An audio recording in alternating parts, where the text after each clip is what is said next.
The first thing people noticed was the stillness around him, the kind that made noise feel rude. In a crowded cafe humming with espresso machines and shallow laughter, a single father sat with his young daughter, carrying a quiet so heavy it bent the air. He looked ordinary, almost forgettable, until the moment cruelty chose him as entertainment and learned, far too late, that some men carry storms behind calm eyes. Before the story unfolds any further, pause for a heartbeat. If you believe in kindness, in second chances, in the idea that you never truly know the battles someone is fighting, take a moment to like this video, share it with someone who needs hope, comment your thoughts, and subscribe to the channel. These stories matter because people do. The cafe sat on a sunny corner where the windows caught the morning light just right, making dust motes dance like tiny stars. It was the kind of place where laptops outnumbered books and conversations floated half-finished between sips of coffee. The single dad had chosen a table near the wall, not to hide but to give his daughter space to color. She was 6, small and serious, her tongue peeking out slightly as she concentrated, unaware of the eyes that would soon turn toward them. Her father watched her with a careful tenderness, the kind earned through long nights, scraped knees, and promises whispered in the dark when fear came calling. His clothes were clean but worn, his posture relaxed yet alert, as if part of him never fully rested. He had not always lived this quietly. Once, his mornings had begun before dawn with cold air and controlled breathing, with routines that left no room for error. But that life had been folded away like a flag, stored not in pride but necessity. Now his days revolved around school drop-offs, part-time work, and trying to stretch hope far enough to cover rent and groceries. Grief had hollowed him out after his wife died suddenly, leaving him to learn parenthood in fast forward. The world had not slowed for his loss. Bills still came, time still moved, and people, especially strangers, still judged what they did not understand.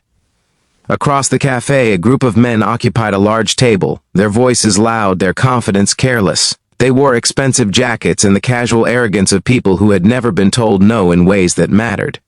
One of them noticed the father and daughter, first as background, then as a target. It started subtly, a glance held too long, a smirk exchanged. The laughter grew sharper. Words followed, tossed like stones, aimed at the man's worn jacket, his tired eyes, the way he cut his daughter's pastry into careful pieces. The mockery was not creative, just cruel, built from assumptions that poverty equaled weakness and silence equaled consent. The father felt it immediately, not the first comment, but the shift in the room. His shoulders tensed almost imperceptibly. His gaze lifted for half a second, scanning reflections in the window, exits, distances. Old instincts stirred, unwanted yet obedient. He forced them down. This was not his old world. He was just a dad in a cafe, and his daughter was smiling now, holding up her drawing for approval. He smiled back, wide and genuine, and praised her effort. He chose restraint not out of fear, but love. The bullying escalated because bullies mistake restraint for surrender. Chairs scraped loudly, someone stood too close. The air thickened with that familiar energy that precedes violence, though no one else seemed to notice. People stared into their phones, into their cups, anywhere but at the slow humiliation unfolding. The single dad stood then, slowly, deliberately, placing himself between the noise and his child. There was no anger on his face, only a profound calm, the kind that unnerves those who rely on reaction. What happened next unfolded not in a burst, but in a sequence so precise it felt unreal. When the lead bully made a sudden, thoughtless move, the father responded without hesitation. His body shifted with a fluidity that did not belong to someone who spent nights assembling school lunches. The movement was controlled, efficient, and unmistakably trained. In seconds, the threat was neutralized without spectacle, without unnecessary harm, and without a single word spoken. It was as if a switch had flipped, revealing a man shaped by discipline and purpose far beyond the cafe walls. The room fell silent, not from fear, but awe. The other men froze, suddenly aware they had miscalculated. This was not a man to be mocked. This was someone who had chosen peace, not someone incapable of violence. The father stepped back just as smoothly, checking his daughter first, ensuring she was unharmed, her eyes wide but not crying. He knelt, steadied her, and whispered reassurance so softly it barely disturbed the hush. Then he paid for his coffee, gathered their things, and walked out into the sunlight as if nothing extraordinary had happened. Outside, his hands trembled. The adrenaline hit late, like it always did.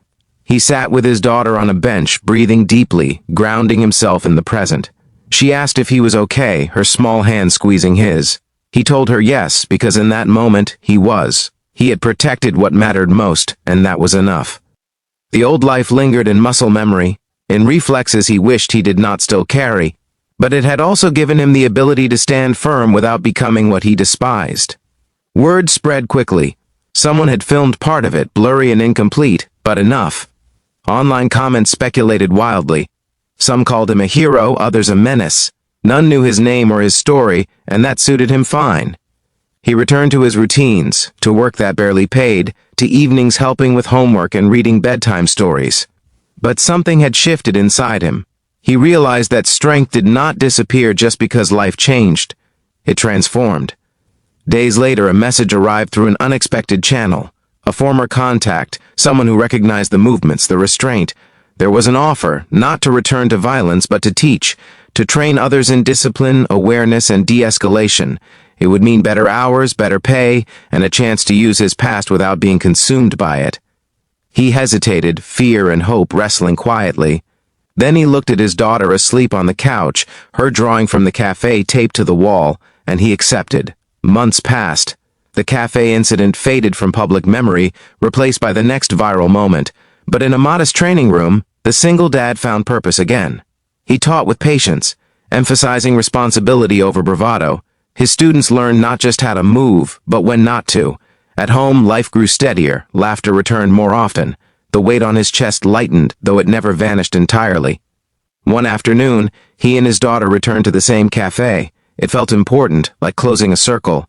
They sat by the window this time. No one mocked them.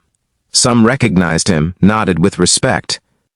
Others simply saw a father and child sharing a pastry, and that was enough. He watched his daughter color again, her confidence brighter now, her lines bolder. He realized she had learned something that day too, not about fighting, but about dignity. As this story draws toward its end, if it stirred something in you, if it reminded you that quiet people often carry deep strength and that kindness can coexist with power, take a moment to engage with this video. Like it, share it, subscribe, and let these stories travel farther than cruelty ever could. And before the final moment, leave a comment below. Tell us what strength means to you, or who in your life embodies it without recognition. The single dad never sought applause. He never corrected the rumors or chased validation. His legacy was smaller and greater at the same time. It lived in the way his daughter stood a little taller, in the way he chose restraint again and again, in the knowledge that even after being broken by loss, a person can still be whole. Strength, he learned, is not about moving like a legend when provoked. It is about moving through life with compassion intact, even when the world tests you. If this story touched your heart, let it remind you to look twice at the quiet ones. They may be carrying more than you know.